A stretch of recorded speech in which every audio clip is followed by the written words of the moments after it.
Today we are going to be reading Jumanji by Chris Van Allsburg. Now remember, Mother said, your father and I are bringing some guests by after the opera, so please keep the house neat. Quite so, Father added, tucking his scarf into his coat. Mother peered into the hall mirror and carefully pinned her hat in place, then knelt and kissed both children goodbye.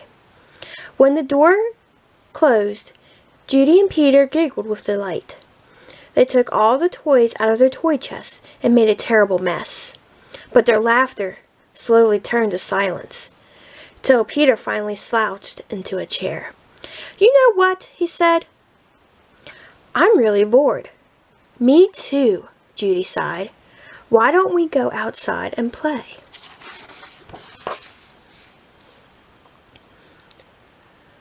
Peter agreed, so they set off across the street to the park. It was cold for November. The children could see their breath like steam. They rolled in the leaves, and when Judy tried to stuff some leaves down Peter's sweater, he jumped up and ran behind a tree. When his sister caught up with him, he was kneeling at the front of the tree, looking at a long, thin box. What's that? Judy asked. It's a game, Peter said, handing her the box. Jumanji. Judy read from the box. A jungle adventure game. Look, Peter said, pointing to a note taped to the bottom of the box. In a childlike handwriting were the words, free game. Fun for some, but not for all. P.S. Read the instructions carefully. Want to take it home? Judy asked. Not really, said Peter. I'm sure somebody left it here because it's so boring. Oh, come on, Judy protested. Let's give it a try. Race you home. And she ran off with Peter at her heels. At home, the children spread the game out on the card table. It looked very much like the game they already had. There was a board that unfolded, revealing a path of colored squares. The squares had messages written on them.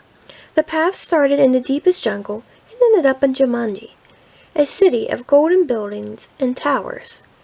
Peter began to shake the dice and play with the other pieces that were in the box. Put those down and listen, Judy said. I'm going to read instructions.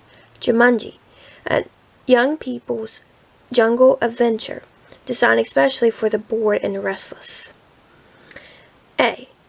Player selects piece and places it in the deepest jungle. B.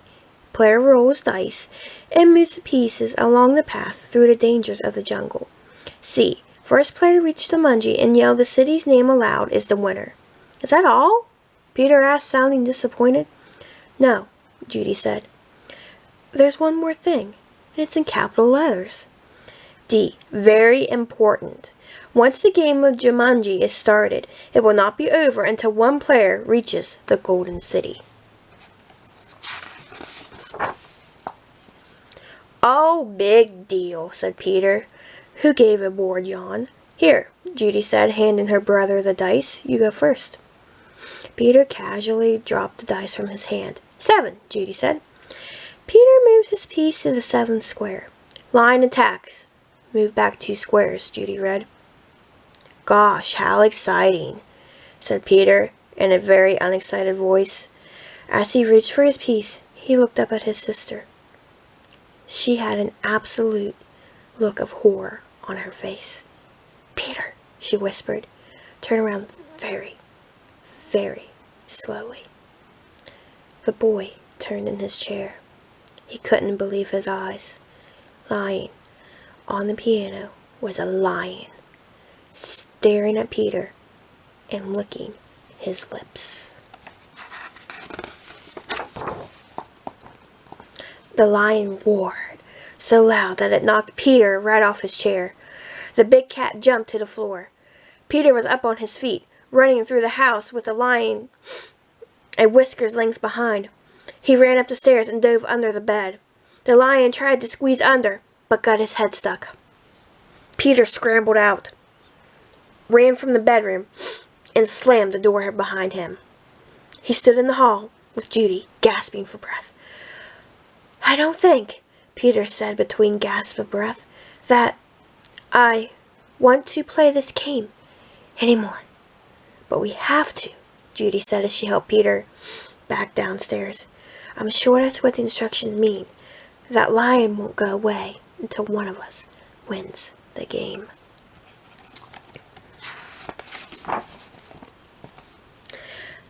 Peter stood next to the card table.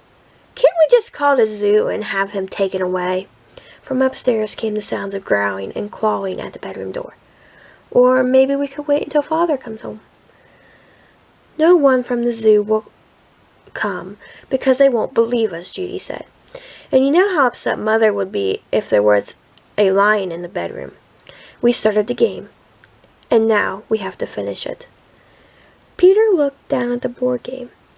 What if Judy rolled a 7? Then they'd have 2 lions. For an instant, Peter thought he was going to cry. Then he sat firmly in his chair and said, "Let's play." Judy picked up the dice and rolled an 8 and moved her piece. "Monkeys steal food. Miss 1 turn," she read. From the kitchen came the sounds of banging pots and falling jars. The children ran in to see a dozen monkeys tearing the room apart. "Oh boy," Peter said. "This would upset Mother even more than the lion." "Quick," Judy said. "Back to the game." Peter took his turn. Thank heavens, he landed on a blank space. He rolled again. "Monsoon season begins." Lose 1 turn. Little raindrops began to fall in the living room.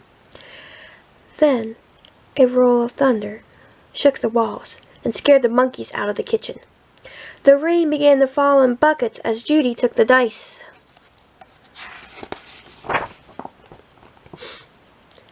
"God gets lost. Lose 1 turn." The rain suddenly stopped. The children turned to see a man hunched over a map. "Oh dear, I say. Spot of bad luck now," he mumbled. "Perhaps a left turn here then? No. Right turn here? Yes, absolutely, I think. Right turn here. Or maybe?" "Excuse me," Judy said, but the guide just ignored her. "Around here, over here, then over, no, over here, around this, yes, good, but then, Judy shrugged her shoulders and handed the dice to Peter. 4, 5, 6, he counted. "Bitten by a fly? Contract sleeping sickness? Lose 1 turn?" Judy heard a faint buzzing noise and watched as a small insect landed on Peter's nose. Peter lifted his hand to brush the bug away, but then stopped, gave a big yawn, and fell asleep, his head on the table. "Peter! Peter! Wake up!" Judy cried. But it was no use. She grabbed the dice and moved to a blank. She rolled again and waited with amazement. "Rhinoceros stampede? Go back 2 spaces?" As fast as he had fallen asleep, Peter awoke. Together, they listened to the rumble in the hallway. It grew louder and louder. Suddenly, a herd of rhinos charged through the living room and into the dining room, crushing all the furniture in their path.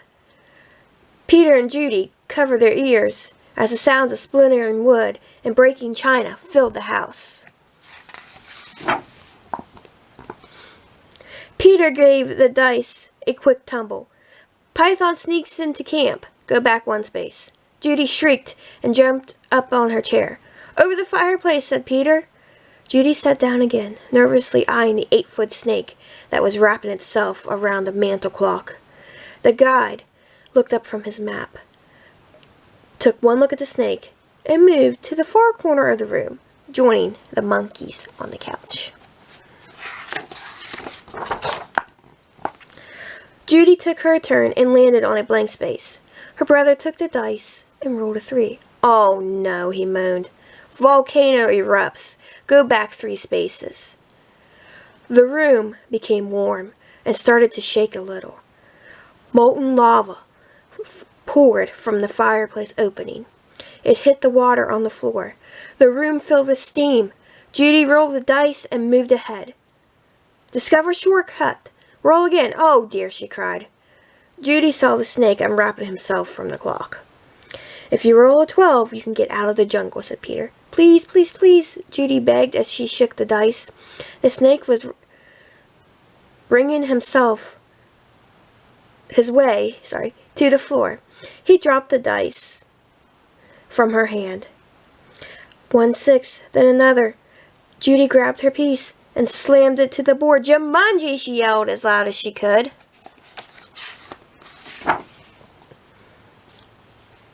The steam in the room became thicker and thicker. Judy could not even see Peter across the table. Then, as if all the doors and windows had been opened, a cool breeze cleared the steam from the room. Everything was just as it had been before the game. No monkeys, no guide, no water, no broken furniture, no snake, no lion, and no rhinos. Without saying a word to each other, Peter and Judy threw the game into its box. They bolted out the door and ran across the street to the park and dropped the game under a tree. Back home, they quickly put all their toys away. Both children were too excited to sit quietly. So Peter took out a picture puzzle. As they fit the pieces together, their excitement slowly turned to relief and then exhaustion. With the puzzle half done, Peter and Judy fell asleep on the sofa. Wake up, dears, Mother's voice called. Judy opened her eyes. Mother and Father had returned, and their guests were arriving. Judy gave Peter a nudge to wake him. Yawning and stretching, they got to their feet. Mother introduced them to some of the guests, and then asked, "Did you have an exciting afternoon?" "Oh, yes," said Peter. "We had a flood, a stampede, a volcano. I got sleeping sickness, and—" Peter was interrupted by the adults' laughter. "Well," said Mother, "I think you both got sleeping sickness. Why don't you go upstairs and put your pajamas on? Then you can finish your puzzle and have some dinner."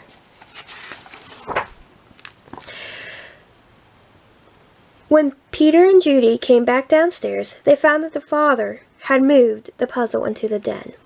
When the children began working on it, one of the guests, Mrs. Budwing, brought them a tray of food. "Such a hard puzzle," she said to the children. "Daniel and Walter are always starting puzzles and never finishing them." Daniel and Walter were Mrs. Budwing's sons. "They never read the instructions either." "Oh well," said Mrs. Budwing. "I guess they'll learn." Both children answered, "I hope so," but they weren't looking at Mrs. Budwing. They were looking out the window. 2 boys were running through the park. It was Daniel and Walter. And Danny had a long, thin box under his arm. The end.